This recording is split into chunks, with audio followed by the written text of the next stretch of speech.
Alright, so we'll continue with the next point. It says, while San Francisco Peace Treaty Article 2B didn't designate a recipient of all right, title, and claim to Formosa and the Pescadores, Article 23A confirmed the U.S. as the principal occupying power with respect to the territories covered by the geographical scope of the San Francisco Peace Treaty, including Formosa and the Pescadores. Yes. So what can you tell us about this, Brian? In San Francisco Peace Treaty, Japan renounces all right, title, and claim to Taiwan and the Pescadores. This is very important to the United States and Japan because the U.S. Navy and Air Force attacks Taiwan. There is not another state attacked Taiwan during the Pacific Sea War. So America is becoming the only victor and only conqueror of this war. Under international law, at that time, the principal occupied power has the exclusive right to dispose all the territory, land, and property of Taiwan. So under this situation, no any other country against says any opinion or any paper says that America is doing the wrong thing. It means the United States has the right officially to dispose, to claim the territory of Taiwan, either the land or the properties. In San Francisco Peace Treaty, Article 21 and 26 specified the power of United States to dispose the Taiwan territory and the property. This is very clearly specified. Except, as you said, was the only member of the Allied coalition to attack Taiwan. Right. It was aerial bombardment, right? Bombardment only U.S. All right. The next point says San Francisco Peace Treaty Article 4B further confirmed the jurisdiction of the United States military government (USNG) over Taiwan. Military government is a form of administration by which an occupying power exercises governmental authority over occupied territory. Yes. Article 4B states, Japan recognizes the validity of dispositions of property of Japan and Japanese nationals made by or pursuant to directives of the United States military government in any of the areas referred to in Article 2 and 3. In Article 4B, the military government of the United States is very, very powerful on disposing the territory and property of Taiwan.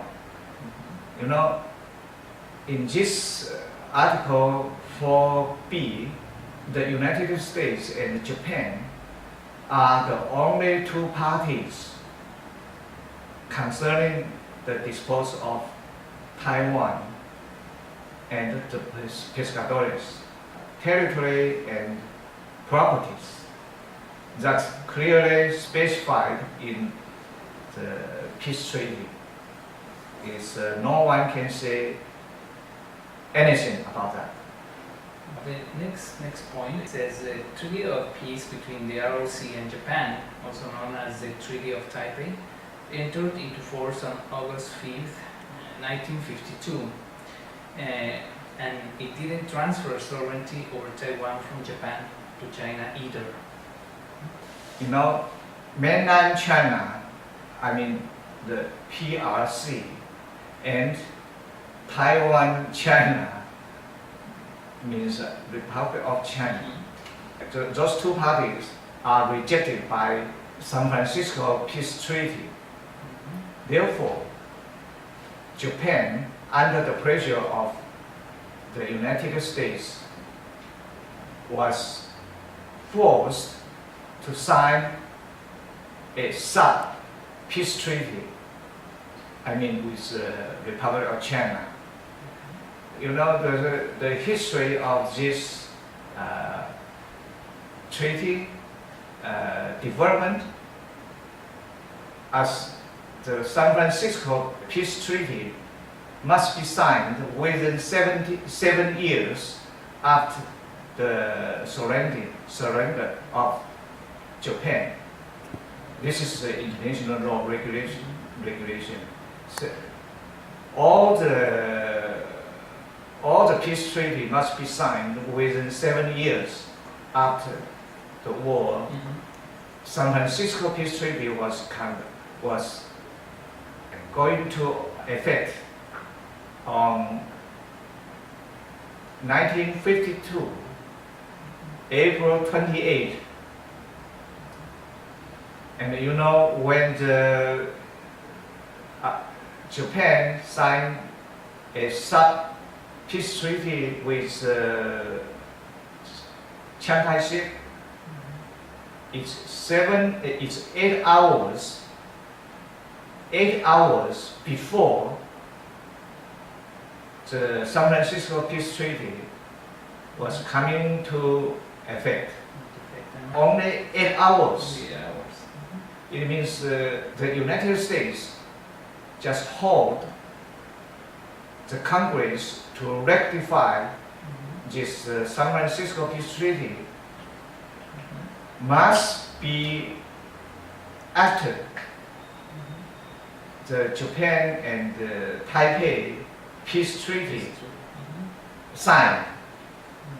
And the Taipei Peace Treaty between Japan and the ROC was effective on 5th August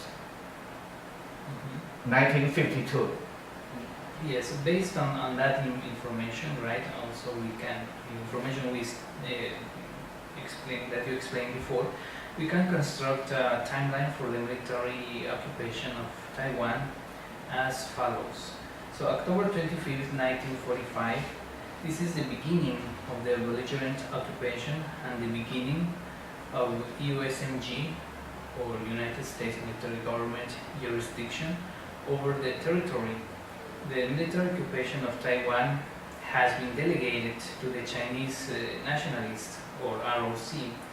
The United States is the principal occupying power, and the Chinese nationalists under Chiang Kai-shek are a subordinate occupying power. This is a principal-agent relationship. Yes. When Chiang Kai-shek received the occupation of Taiwan under the U.S. agreement to specify ROC as the secondary occupying power. This means ROC is only the quasi-trustship to occupy Taiwan. Therefore, all the situation in Taiwan was jurisdiction by ROC, but how to dispose the sovereignty of Taiwan is on the hands of the United States of America. So far, the Republic of China in Taiwan as the exile government, has not taken any sovereignty of Taiwan on his hand. This is true. This is the reason why either Taiwan or Republic of China is not a state, and those two countries or government has not the sovereignty on hands. So both are rejected by applying into the membership of United Nations, UN, I mean. So far, Taiwan is rejected by UN.